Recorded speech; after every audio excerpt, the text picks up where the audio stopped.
السلام علیکم ورحمۃ اللہ وبرکاتہ۔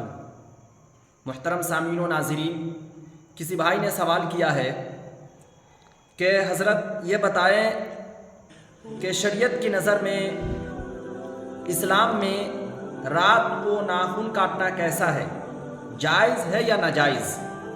کیونکہ ہم نے بعض کتابوں میں پڑھا ہے کہ رات کو ناخن کاٹنے سے غربت پیدا ہوتی ہے، گھر سے برکت ختم ہو جاتی ہے، بے برکتی آتی ہے، اور اس کے علاوہ بہت ساری باتیں۔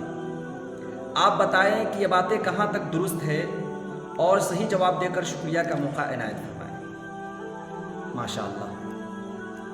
محترم سامعین، جیسا کہ اس بندے نے، اس بھائی نے سوال کیا ہے، بالکل یہی سوال سید العقلاء، سید الائمہ، امام اعظم ابو حنیفہ رحمۃ اللہ علیہ سے ان کے شاگرد رشید حضرت امام ابو یوسف رحمۃ اللہ علیہ نے کیا۔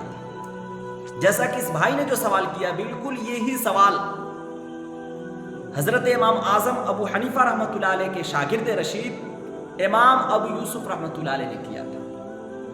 لہٰذا وہ سوال اور جواب سن لے، اس سوال کا جواب بھی مل جائے گا۔ حضرت امام ابو یوسف رحمۃ اللہ علیہ نے امام اعظم ابو حنیفہ رحمۃ اللہ علیہ سے ہی سوال کیا تھا کہ رات کو ناخن کاٹنا شریعت کی نظر میں کیسا ہے؟ دیکھیے، سید العقلاء، عقل مندوں کے سردار اور اماموں کے سردار سید الائمہ امام اعظم ابو حنیفہ رحمۃ اللہ علیہ نے کتنا پیارا جواب دیا۔ حضرت امام اعظم ابو حنیفہ رحمۃ اللہ علیہ نے فرمایا کہ نبی علیہ الصلوۃ والسلام کا فرمان ہے، الخیر لا یؤخر، کہ خیر، کار خیر میں، اچھے کام میں دیر کس بات کی؟ یعنی اچھے کام میں دیر کی کوئی گنجائش نہیں ہے، جتنا جلد ہو سکے اتنا جلد تم کر ڈالو اسے۔ تو ناخن کاٹنا تو یہ ایک اچھا عمل ہے، کیونکہ اس سے صفائی ستھرائی حاصل ہوتی ہے۔ حدیث پاک کے اندر ہے، الطہور شطر الایمان، کہ صفائی اور ستھرائی یہ نصف ایمان ہے۔ تو یہ ناخن کا کاٹنا، یہ تو نبی علیہ الصلوۃ والسلام کی سنت ہے، ایک ثواب کا کام ہے، ایک کار خیر ہے، تو پھر اس میں دیر کس بات کی؟ جس وقت آپ چاہیں اس وقت کاٹ سکتے ہیں، خواہ وہ دن ہو، صبح ہو، دوپہر ہو، شام ہو، رات کے 1 بج رہے ہوں، رات کے 12 بج رہے ہوں، رات کے 10 بج رہے ہوں، رات کے 3 بج رہے ہوں، 24 گھنٹے میں جس وقت چاہیں اس وقت کاٹ سکتے ہیں۔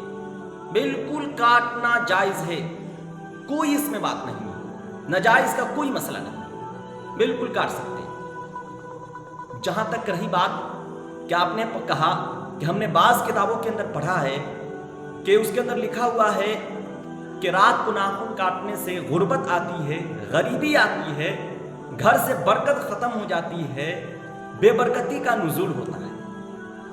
دیکھیے، سب سے پہلی بات تو اس طرح کی چھوٹی چھوٹی کتابوں میں من گھڑت باتیں لکھی ہوتی ہے، بہت ساری چیزوں کے بارے میں ہیں، جھاڑو دینے کے بارے میں، آئینہ میں منہ دیکھنے کے بارے میں، بال جھاڑنے کے بارے میں، نہ جانے بہت ساری باتیں، یہ سب من گھڑت ہے۔ لیکن ہاں، بڑی کتابوں میں ہمارے بعض بڑے فقہا نے بھی بعض دقیق باتوں کو پیش نظر رکھتے ہوئے کسی وجہ کی بنیاد پر نامناسب کہا ہے، رات کو ناخن کاٹنا بہتر نہیں کہا۔ وہ کسی وجہ کی بنیاد پر، وجہ کیا ہے؟ وہ وجہ یہ ہے کہ آج کے زمانے کی طرح لائٹ کا انتظام نہیں تھا، اتنی بجلی کا انتظام نہیں تھا، پھر یہ کہ ناخن کاٹنے کے لیے آج کی طرح نیل کٹر اور ناخن تراش، نیو کٹنا کا انتظام نہیں تھا۔ لوگ چاقو سے کاٹا کرتے تھے، بلیڈ سے کاٹا کرتے تھے، اور ظاہر سے بات ہے، چاقو سے، بلیڈ سے، رات کے اندھیرے میں، تاریکی میں، بجلی کا بلب کا، چراغ کا انتظام نہ ہو، روشنی کا انتظام نہ ہو، آپ کاٹیں گے تو آپ کا ہاتھ کٹنے کا بھی خطرہ ہے۔ تو جب ہاتھ کٹنے کا خطرہ ہے تو بلڈ اور خون نکلے گا۔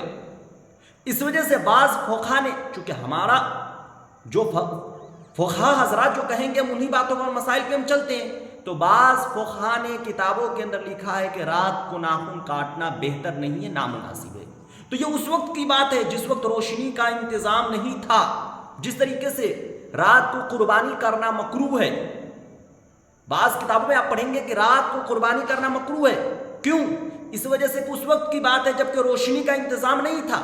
ایسا بہت ممکن تھا کہ نس کٹنے سے باقی رہ جائے، کوئی نس نہ کٹے، لیکن آج اتنی روشنی کا انتظام ہے، بجلی وہ ہے کہ دن اور رات میں کچھ فرق ہی نہیں سمجھ میں آتا ہے۔ آپ کو اگر سوئی بھی بھلا جائے نا، ایک دھاگا بھی بھلا جائے نا، آپ اسے بھی تلاش کر سکتے ہیں، اتنی روشنی کا انتظام ہے۔